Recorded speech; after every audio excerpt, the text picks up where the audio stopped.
Hi, John McElroy here, back at Caresoft, back with Terry Woychowski, the president of Caresoft. You probably saw our last video where we took a test drive of the Cybertruck. Today we got a new car. Terry, you got to tell me about this thing. Well, John, welcome back. Thank you. I'm going to have to get you a regular pass so that you can get in all you want. Right. But we got the BYD Seagull. We've got the Everybody BYD Seagull. in the industry is talking about this car because it's so inexpensive. I don't want to call it cheap. I want to call it inexpensive. Yeah, I think everyone in the industry should be talking about this car seriously because it's quite a vehicle. It changes the definition of cheap and cheery, which basically said, oh, sell something that's just, really cheap. This doesn't come across that way at all. So this one, you told me the sticker price on this is $11,600. Yes. $11,500. $11,500 and change. And there's two batteries that come with this. I think a 30 kilowatt hour battery and a 38.8. Yeah. This is the bigger one. This is the 38. And it's still $11,500. Yeah. Unbelievable. 252 and that's retail. miles range. We're not talking the cost. No. We're talking what it sells for. That's what it sells for. For an electric car? Yeah. An electric car, that's amazing. Yeah. Well, that's why there's so much, I think, again, to learn here, because to be able to compete in not just in a small car market affordably, but an EV small car at that price, that's just astounding. So take me through some of the things. What do you think that they're doing here to get the cost down so much? Well, I'll let you drive it and get to your impressions of it as a vehicle. But, and I'll just summarize it kind of briefly. I don't see anything that just is glaring like, oh my gosh, this is so innovative. Oh, this is just crazy what they've done here. It's really not that way. I think what they've done is very efficiently done, for sure. You're not going to find a lot of waste here. And there's a few spots where we'll see where, they haven't put a lot of cost. But what they did do, they did real well. Mm-hmm. And the feel from its aesthetics on, it's really quite a vehicle. Yeah. So one obvious thing is one windshield wiper. Well, those are some of the things that you'll find where, okay, where's the cost, thrifted? In the front, one wiper. And if you look at the size of the wiper and the windshield, you're going to get an adequate clearing there. Also in the back, on the liftgate, there is no wiper. On this model. They just took the cost of that out. out. The cost of that whole thing's gone. Right, It's not there, which means not just the wiper, but also the wiring, the conduit, the electrical for that, the controls and everything. They don't have that cost. Mm-hmm. Now it's an SUV, and there's going to get some road debris that's going to collect on there, but you're going to have to clean it off on occasion. But you save the money. Another thing, very interesting here: the headlamps, made in-house. And that's one of the secrets to BYD, right? They're very vertically integrated. I think that's the secret sauce, to be honest with you, is it's incredibly vertically integrated. When you look at the car in totality, it starts with the batteries, LFP, Blade batteries, they make them. Well, they make 1 billion cell phone batteries, might as well make batteries for the car and leverage your expertise in making these batteries. The electric motor made by BYD. These headlamps, you can see the logo in the lamp. It's a very attractive lamp, by the way. The front fascia made in-house. The rear fascia made in-house. The door trim panels made in-house. The IP is made by BYD. The console is made by BYD. So all these things that typically, you'd have a supply base in the loop, but then they're also in the value chain, and they have their own pricing and markup and margins to meet and such things. Here they've just integrated that all. Let's pop the hood, because I want to take a look under here. Here's another area where they saved. You pull the lever one more time, John. Sure thing. It's a 2-pull. Oh yeah. So no frunk. No frunk, so there's some savings there, but... How do you save by not having a frunk? Well, you don't have all the parts, all the hardware, everything. For the trim and all that. The trim and fasteners and Mm-hmm. labor to put it all in. There's not a lot of room here for one anyway, but what they did do under hood, it's very clean. It is. It's the things that you need access to. There's precious little you need access to. There's some fluids Windshield here. wiper water. And brake fluid. But that was one of the areas. Let's take a look at the back, too. Yeah.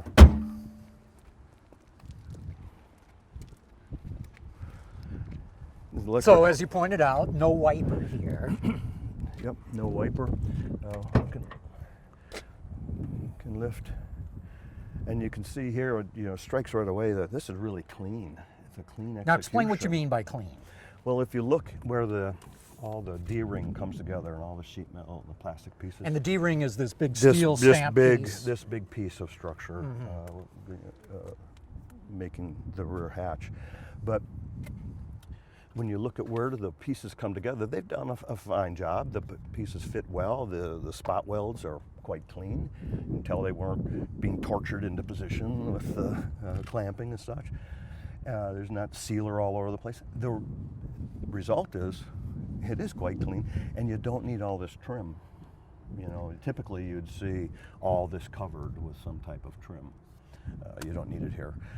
And they don't have the trim. Number one, of course, they want to keep the cost down. But to your point, you don't see any sealer. Yeah. You don't see many of the dimples of the spot weld. So if you keep it clean, you don't have to cover it up. That's right. And at this price point, that's not. This isn't something that would drive a customer crazy. Oh, look at this. You would never look at that, quite frankly. One pull cup here. One thing I even like, if we close this, if you look down here, a pseudo splitter, pseudo for aerodynamics. I mean, this car never gets going fast enough. But again, they added a little sporty touch to it. Well, it looks nice, right? The car's, it's an attractive car. Let's get inside because I want to hear. No, you get in on the. You get on the driver's side. We'll have the camera get in on the front too, and.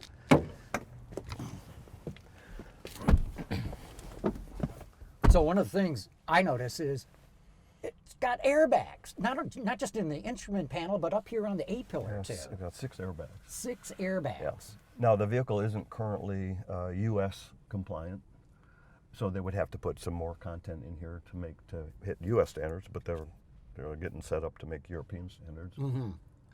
And for crash. Other thing I notice, it's got cruise control. Yep. I mean, this is not a cheap car, and when you look at some of the details, the stitching in the seat, very, very nice. In fact, in some places you see French seams, which is actually an added step, right, to get that stitching. When you look at the steering wheel, leather wrapped, also stitched, contrasting stitching that matches the exterior color. Exterior color stitching in the wheel. And when you look at the AC vents, there's an exterior color on the control. And, lots of soft touch stuff. It's not hard plastic everywhere. Now the console doesn't have a storage unit. It doesn't flip open and have all the hinges and tops and everything. Well, boo-hoo-hoo. But it's got a large compartment underneath. It's just open, so you can store here.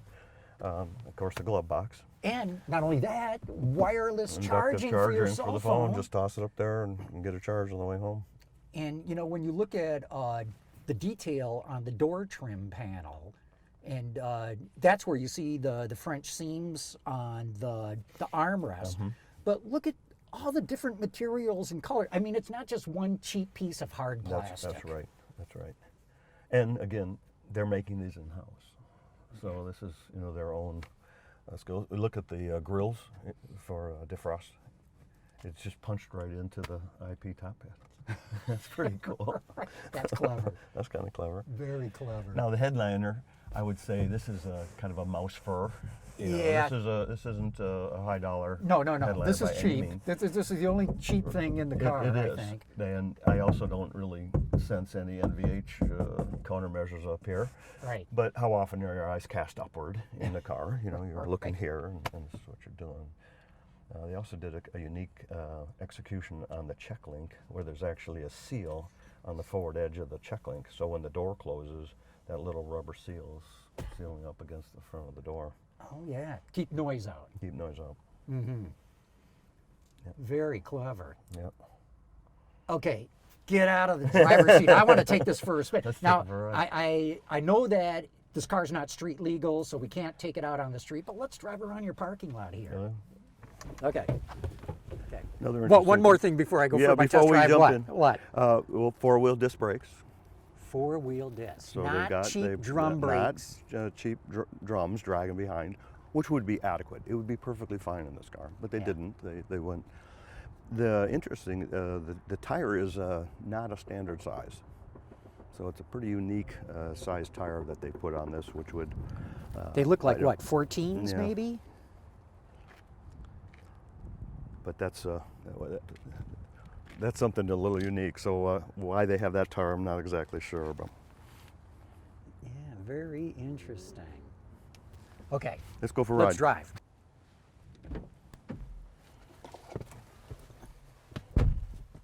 Wow, you know, my first impression sitting in here, these seats are comfortable. First impression, that's a very comfortable seat. And The headrest isn't adjustable, but it's styled and it seems absolutely fine. It looks here. fine, and it's got like some BYD, stitching in yeah, it. Unbelievable. And the driver's seat's electric. It's Yep, not a manual one. it's- Unbelievable. And cruise control, you know, as we talked about, the wireless charging for the phone. A lot of cool features Got on a this. woofer in the door, trim panel, and a tweeter up here in the sail. Yeah.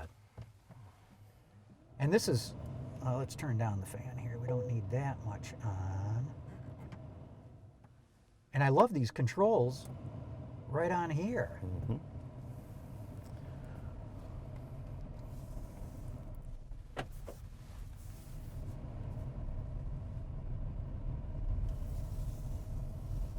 How can we turn this off? Because I keep turning the fan down, but it keeps coming back on. Is it on auto? Ah, you figured it out. There we Great. go. I didn't know you read Chinese. Getting better. So very light steering.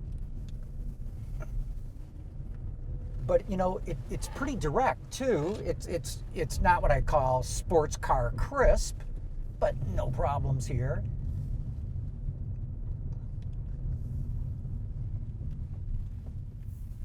Brake effort, very easy. Of course, we're just driving around in a parking lot, but let's see off the line. How's this thing go?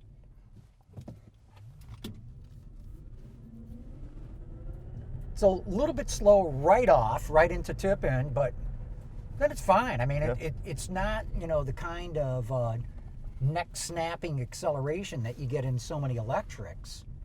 But, and it's hard to judge the ride here, though there's some undulations in the Let's take it on parking the lot. access road just out to the highway, which is a really rough piece of road. Yeah. So it makes a great ride evaluation.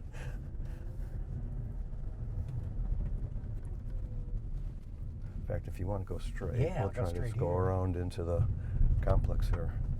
Now, this is bumpy pavement. I hate driving on this road, but this ride is pretty amazing.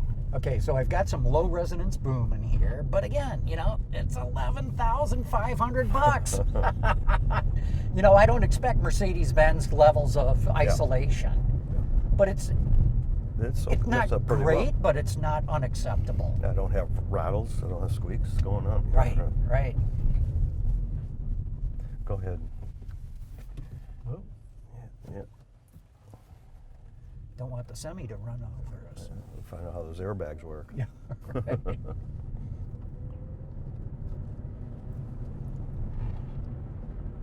If I were looking for an inexpensive commuter car, or just running around doing shopping, or even like in some sort of medical campus, retirement campus, university campus, this would be perfect. Very beautiful. 252 miles range. Unbelievable.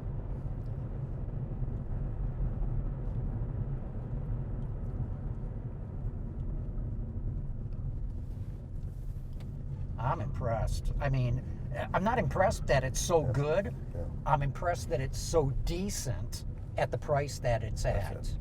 And as I mentioned earlier, I would never define this as cheap and cheery. When we used to use that term, the accent was on the cheap. Right. And the only cheery thing about it was it didn't cost a lot of money. But this is a very affordable, nice vehicle. So now you guys are going to do a whole benchmarking on this, right? Really dig into it and find out how they were able to get a car done this inexpensively. We will disassemble this to our global standard process. Every single part will come off from a system to a subsystem down to the components. We'll be doing analysis on the design. I got to believe you've already gotten a lot of inquiries from customers saying, tell us about that BYD Seagull. How do they make this thing so inexpensive? That's exactly right. You know, we looked at the Cybertruck last week. Right. And of course that generates a ton of interest just because it is. But after people look at that and we park this next to it and you say, oh, by the way, you could buy 10 of these or one of those. And all your interest should be focused on that one because this is just so again, this very is bumpy seismic. pavement and not a squeak, not a rattle, not a buzz. This thing's pretty well put together. Okay, I heard a little buzz there over one bump, but very little.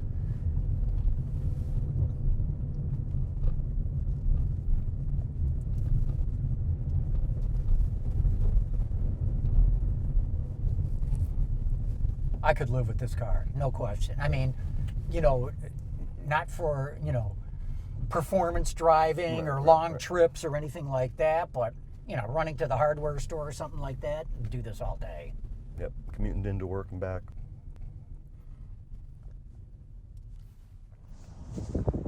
Right.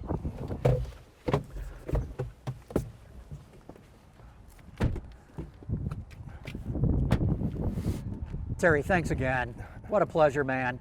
Getting into all these exotics. The Cybertruck a week ago, now into this thing. Unbelievable. Yeah. They're sort of polar opposites, you know, in a way. Yeah. But thanks so much again, and can't wait to you guys start tearing into this and see what you learn. Well, I'd love to have you come out in the process where you can see things as we're doing that and share it with your audience. And there's a lot to learn, and I'd really say that the auto industry must learn, and they must learn quick, because this is the biggest competitive threat that by there far. is to the entire industry. without question.